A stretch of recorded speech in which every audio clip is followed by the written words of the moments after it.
of the Breton harbor of Brest, largest anchorage in Europe and most important U-boat base in France, near the close of the 28-day siege ending 20th September.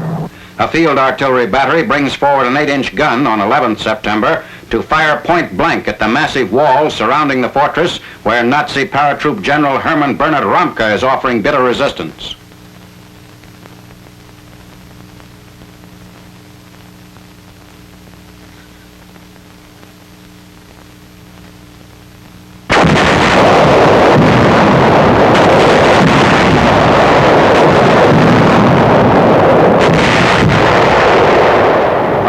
Eisenhower's order that bombing and shelling of the besieged city be continued until surrender, P-47s of the 9th Air Force dive-bombed Nazi installations and remnants of an estimated original garrison of 20,000. The Germans resisted fanatically. General Ramke had told them, every soldier marching against us is one threat less against the homeland.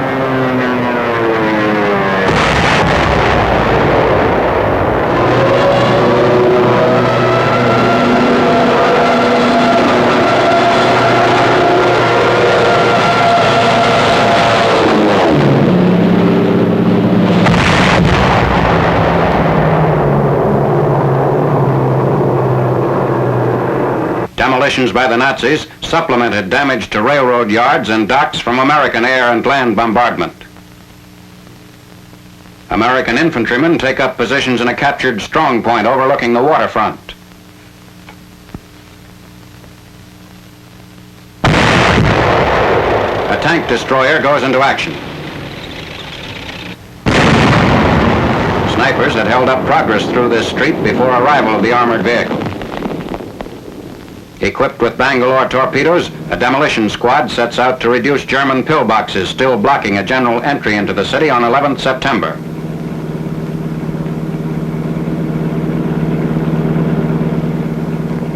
The Nazis demolish docks and submarine pens as the siege nears its end.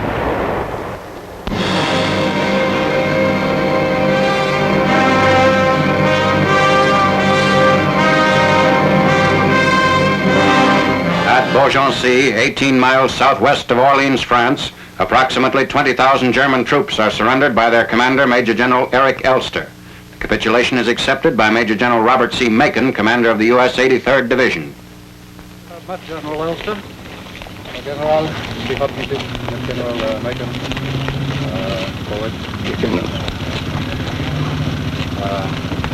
General Elster, sir, is prepared to turn over the surrender of his command. Herr General, nachdem die obere Führung durch die Kriegslage gezwungen meiner Marschgruppe die kampffähigen Verbände. Before surrendering, General Elster proposed 4 conditions. 3 were accepted.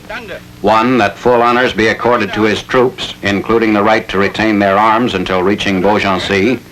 2, that he and his staff be treated separately. 3, that all negotiations be carried out with Americans. The 4th proposal, which was rejected, was that a token battle take place before the surrender. Der dritten amerikanischen Armee gemäß den vereinbarten Bedingungen.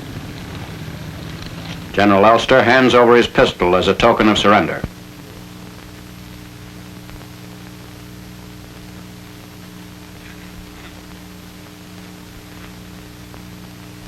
General Elster, acting for the commanding general of the 9th United States Army, Lieutenant General William H. Simpson, and on behalf of the Army of the United States, I accept your surrender. You, your officers, and men will be given treatment in accordance with the principles of the Geneva Convention. General Elster commanded the Biarritz area from the Pyrenees Mountains to the Bay of Biscay. Under him were nearly 20,000 Wehrmacht, Luftwaffe, and Marine troops now converging on Beaugency to give up their arms and equipment. Their position was helpless. They were isolated hundreds of miles behind the Allied lines, menaced by French forces of the interior and the 9th Air Force. They marched from the area above Chateauneuf, south of the town of Romorantin. It was near Romorantin that a young officer, Lieutenant Samuel W. McGill, first received word of Elster's desire to surrender. 500 trucks and 400 commandeered civilian cars are in the caravan.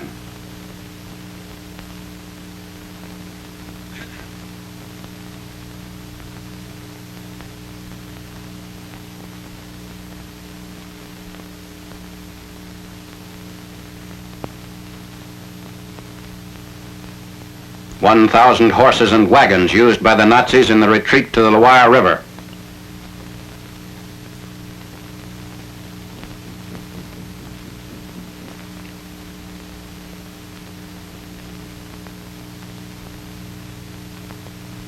During the Blitzkrieg, it was not unusual to see 20,000 men surrender at once, but it's something new to the Germans that they should be the ones to surrender in such numbers.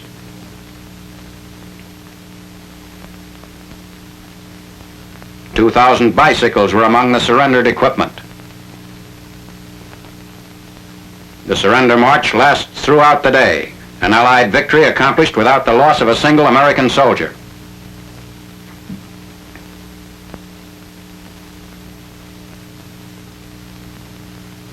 Arriving at Beaugency, the horses and vehicles are placed in enclosures.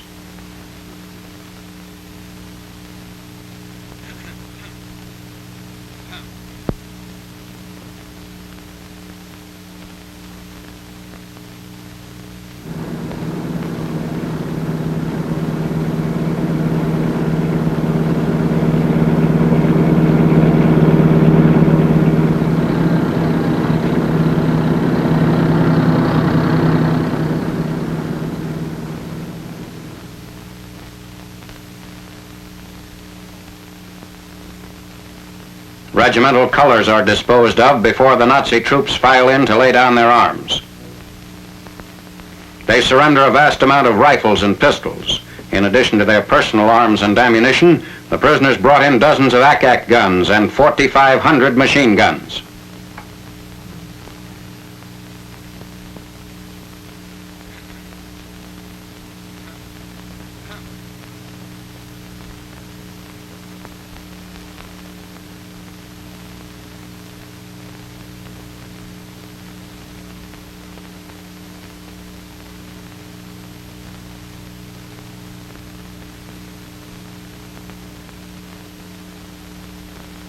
Entering the prisoner of war compound. The exact count is 19,360 men, the largest single group of Nazis to surrender in southwestern France.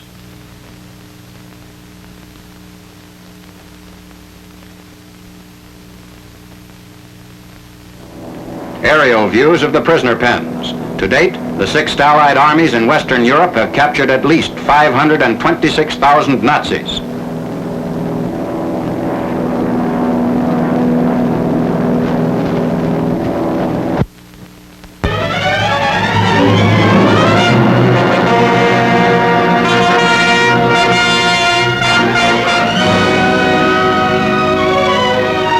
New flying bomb launching sites along the rocket coast near the Pas-de-Calais and Flanders. The ramp, resembling a ski run, is 50 yards long with rails about a yard apart. Between the rails are two covers of half-inch steel with a 3/4-inch center groove. Below the covers is a tube for inserting a piston, which propels the buzz bombs during takeoffs.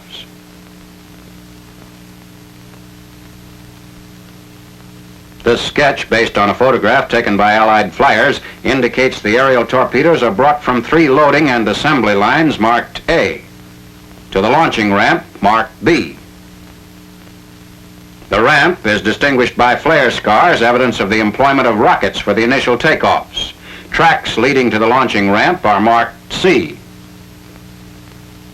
A power line marked D is shown by the faint shadow of long poles. Launching points of recent construction were ingeniously concealed and camouflaged. Further substantiation of the use of the piston principle for releasing the flying bomb. Canadian troops inspect a ramp which is designed to mount a 400-pound piston of the type shown here. The piston is equipped with a flange, which runs between the two covers on the ramp and fits behind a similar flange on the bottom of the bomb. Once inserted, the piston is forced down the tube by compressed air, providing the initial thrust to get the bomb airborne. The piston is self-jettisoned 400 yards from the ramp.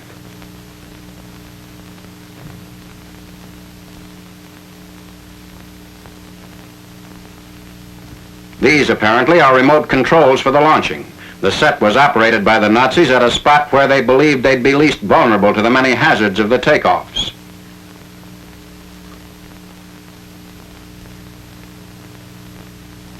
The jet nozzle assembly, into which is forced a combination of synthetic gasoline and compressed oxygen. A spark plug ignites the mixture, which drives the jet propulsion engine. Ordinarily, the capacity of the gas tank allows for about 300 miles of flight. The bomb drops when the fuel is exhausted. A firing pistol sets off the explosive. Compressed air bottles supply power for the gyro pilot, which utilizes this control box for maintaining planned direction, altitude, and distance of flight. Servo motors linked with this mechanism move the rudders and elevators. An unexploded warhead contains the explosive for the flying bomb. The component parts are mounted as shown in the diagram. The flying bomb is approximately 25 feet long with a 16-foot wing spread. The flame jet issuing from the rear propels the robot in a series of explosive jerks, attaining speeds of up to 400 miles per hour.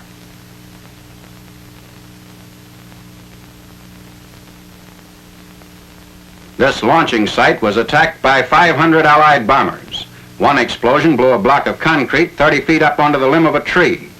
Today, the rocket coast is strewn with the rubble of bombed-out assembly points.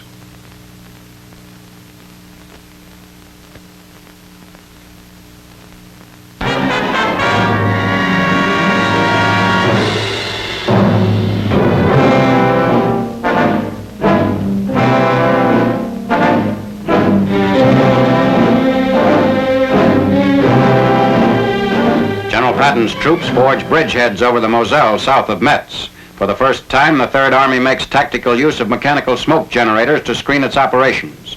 On 12th September, a chemical smoke company lays down a thick screen which conceals the crossing of a span near the village of Arneville, France.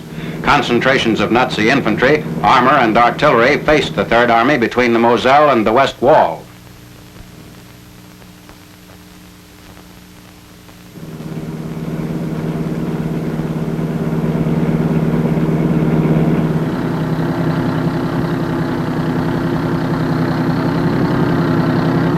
Almost at the same time, there's a junction of the 3rd and 7th Army troops northwest of Dijon.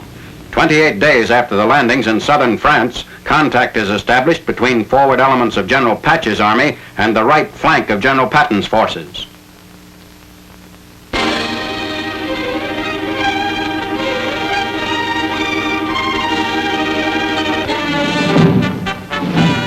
Drive from France into Belgium of the British Second Army under Lieutenant General Sir Miles Dempsey. Advancing 60 miles in 36 hours, the Tommies crossed the border east of Lille, taking Tournai 3rd September. From here, the British spread out west to reach Ghent, where Belgian patriots helped to clean up sniper groups.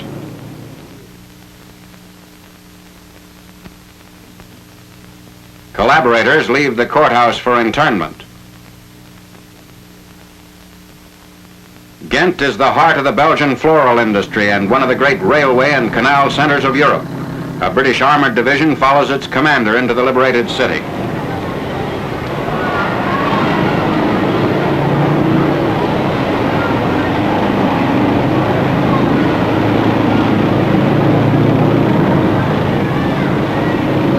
Other troops push north toward Antwerp and enter the burning city 4th September. The Germans still dominate the approaches to the great port, which in peacetime handled more than 20 million tons of cargo a year.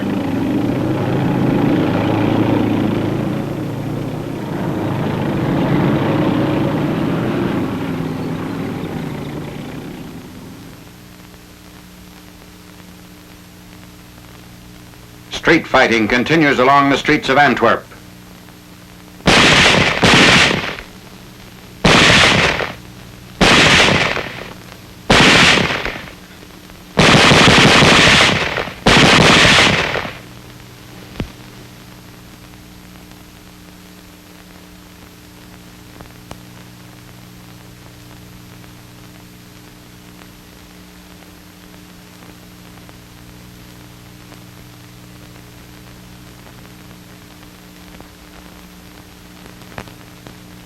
rounding up Nazi defenders as the Second Army spearheads towards Holland.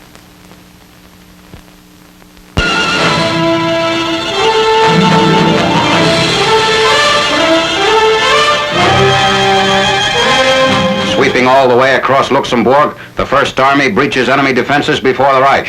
In the German town of Wollendorf, a captured pillbox displays a sign that says Hitler has personally inspected this fortification.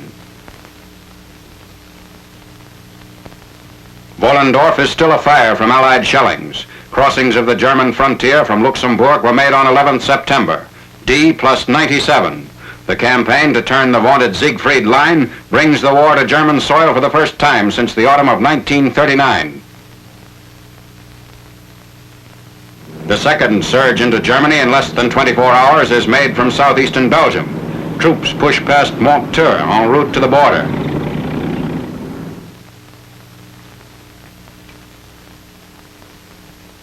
After crossing the Winterspelze River, the infantry company makes its way up a hill into Germany. They enter Germany proper near the town of Emer.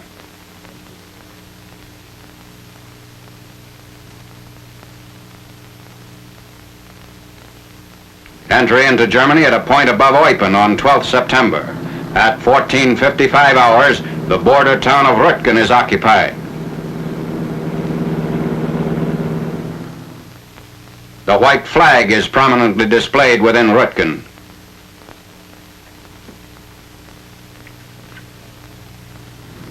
Crossing the border of the Greater Reich is established in 1940 near Bayeux.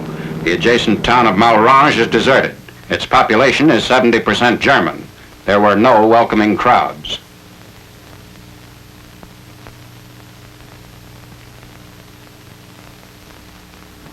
The fast Allied drive across Belgium was aided to a great extent by the Belgian White Army. They light beacon fires to direct dropping by parachute of airborne supplies. Airfields cannot be spared and speed is essential. These resistant troops must be armed to assist in mopping up rearguard Nazis and to patrol vital lines of communications.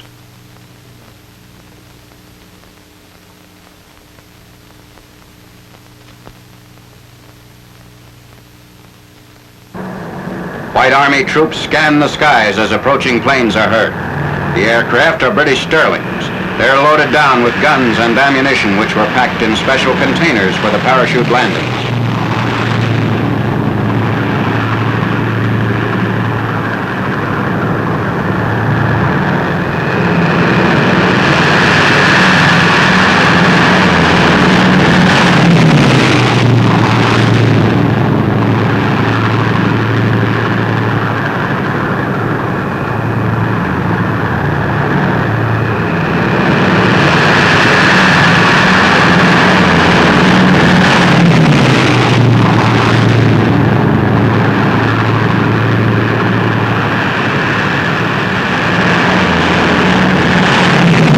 During the German occupation, the arms were brought into the fields at night.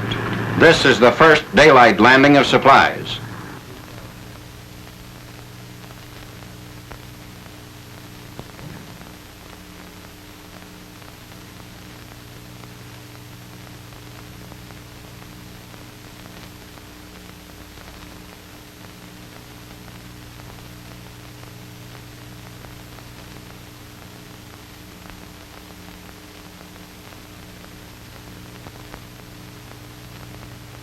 The parachutes are carefully rolled and will be returned to England.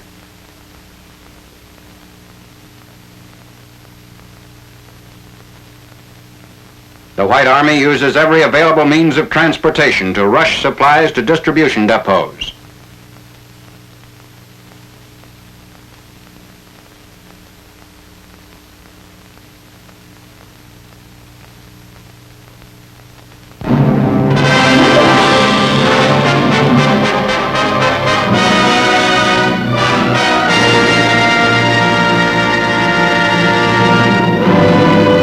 Preparations in England for the airborne operations of 17th September. The 1st Allied Airborne Army, under Lieutenant General Louis H. Brereton, is ready to take off from scores of fields to invade the Rhine Delta of the Netherlands. The forces participating in the largest assault of its kind are the U.S. 82nd and 101st Airborne Divisions, veterans of the D-Day landings in Normandy, also the British 1st Airborne Division. The paratroopers are loaded into hundreds of C-47 transports. They were preceded by a vast fleet of bombers and fighters which softened up the Dutch invasion area.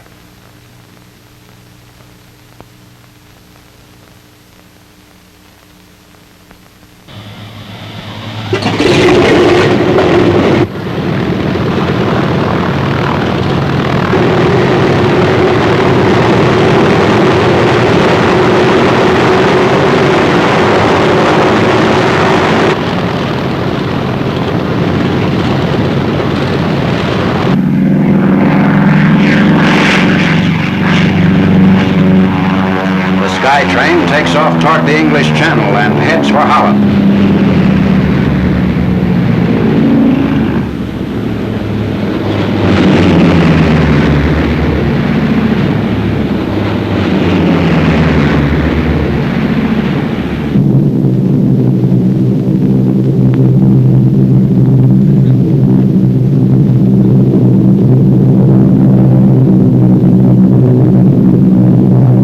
Landings are scheduled to be made north of Eindhoven, southeast of Nijmegen, and west of Arnhem.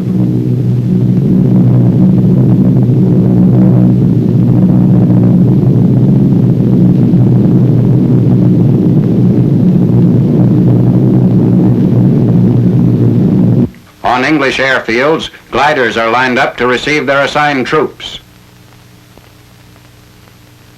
This particular group constitutes a signal company. They'll be responsible for establishing a division command post and setting up a communication system. At H 140 minutes, they'll land in Holland slightly north of the town of Zaan. Last-minute instructions are issued as they await the takeoffs.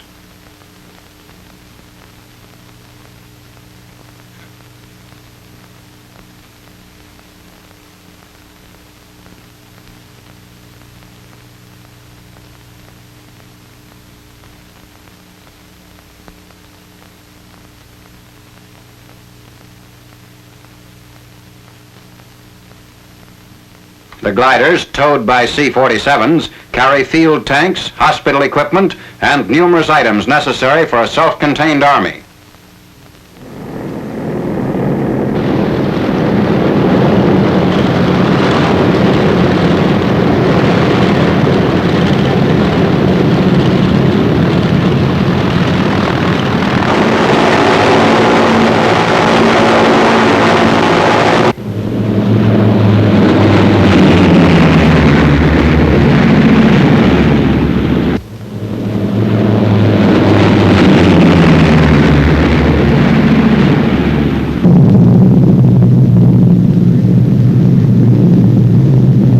Winging across the channel.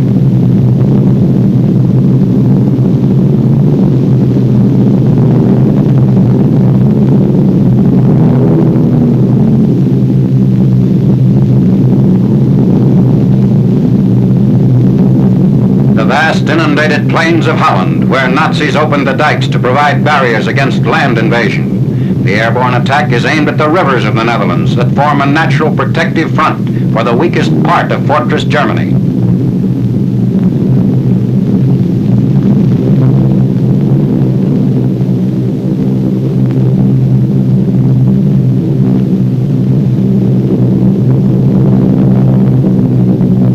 Reaching a point near Eindhoven, the gliders cut away from the tow planes and come down for the landings.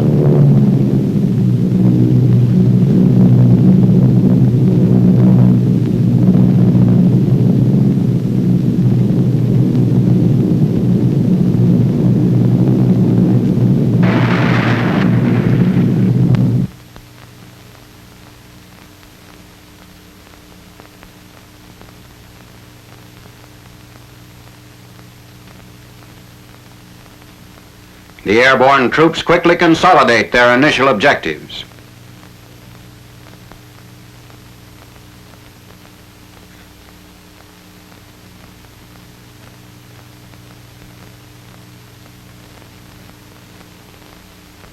Entering the town of Zaan, 18th September.